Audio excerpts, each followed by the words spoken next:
வாங்கோ இன்றைக்கி வீடியோவில் நான் பாவுக்காய் பிட்டில் எப்படி பண்ணுறதுன்ட்டு காட்டி கொடுக்குறேன். சூப்பராக இருக்கும் டேஸ்ட்டு.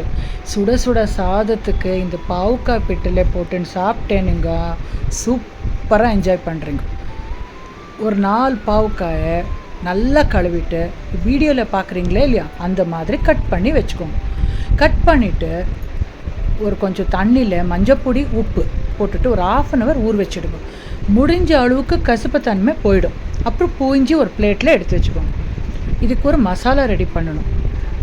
2 டீஸ்பூன் அளவுக்கு தனியா, 1 டீஸ்பூன் அளவுக்கு கடலைப்பருப்பு, 1 டீஸ்பூன் மிளகு, 1/2 டீஸ்பூன் ஜீரகம், 2 குண்டூர் சில்லி, 2 பேடகி சில்லி, 1 டீஸ்பூன் நெய்யில் நல்லா வறுத்து எடுத்துக்கோங்க. பொன்னரம் எனக்கு என்னாச்சுன்னா நான் வறுத்துன்னு இருக்கச்சா யாரோ காலிங் பெல் பண்ணாலா, ஸோ நான் இது சிம்மில் வச்சுட்டு போயிட்டேன். அது கொஞ்சம் கருகிடுது. அந்த மாதிரி பண்ணாதீங்க. நின்று பார்த்து வறுத்தெடுத்து அடிச்சுக்கோங்க. அதுக்கு ஒரு பிடி தேங்காய் துருவல் சேர்த்துட்டு அரைக்கணும். நல்லா நைஸாக அரைச்சி எடுத்துக்கணும். இப்போ பாருங்க, கடுகு, கடலைப்பருப்பு, உளுத்தம்பருப்பு திருமாறிட்டு பாவுக்காயை நல்லா வதக்கிறதுக்கு வானிலையில் வச்சுடுங்க.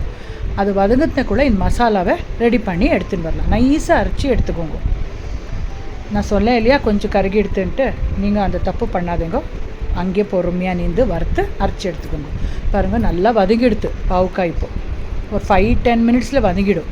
அப்புறம் ஒரு எலுமிச்சை சைஸில் புளி ஊற வச்சுட்டு அதில் ஜலத்தை கரைச்சி விட்டுருக்கேன்.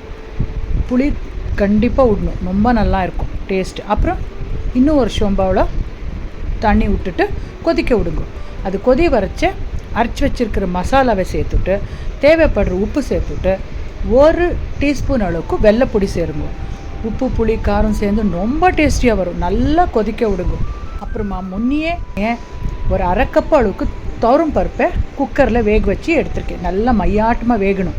அந்த துவரம் பருப்பை கூட இதுக்கு சேர்த்துட்டு கொதிய விட்டுருக்கேன். சக்கத்தாக வரும். டேஸ்ட் அந்தும் அல்டிமேட்டு. சுடு சுடு சாதத்துக்கு 1 டீஸ்பூன் நெய் விட்டுண்டு இந்த பாவுக்காய் பிட்டில் போட்டுன்னு சாப்பிட்டாக்கா தேவாமிருத்தமாக இருக்கும். கண்டிப்பாக செஞ்சு பார்த்துட்டு எப்படி வந்துன்னு சொல்லுங்க. உங்களுக்கு எல்லாம் பிடிக்கிறது.